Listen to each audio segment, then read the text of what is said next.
So what are the effects of Proclamation of Emergency under 352? This is also a very important aspect of this.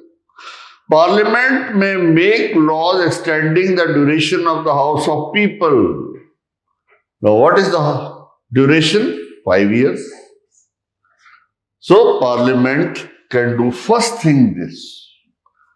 Parliament may by law extend the life of state legislature by 1 year each time during emergency, subject to a maximum period of 6 months after the emergency ceases to operate. So, not only the House of People, but also the state legislatures, their tenure can also be extended. Now, Parliament gets power to legislate with respect to matters in the state list. This is the problem. This is the main hitting the federal system. That even on the state list, Parliament gets power to make laws. Extension of centre's executive power, 353.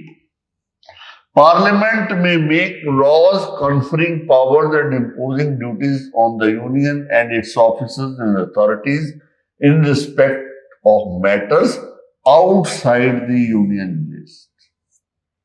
The central executive can, act in the states. Center empowered to alter distribution of revenue between union and state.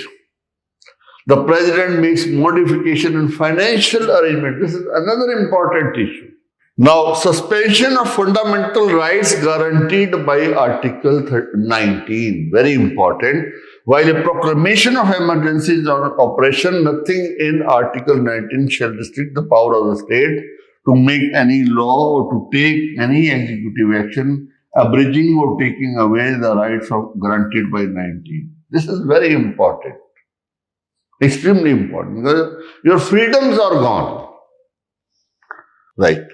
While the proclamation of emergency is on operation, the President may by order declare that the right to move any court for the enforcement of such fundamental rights such as except 20 and 21. Because this is where the ADM Jabalpur case comes.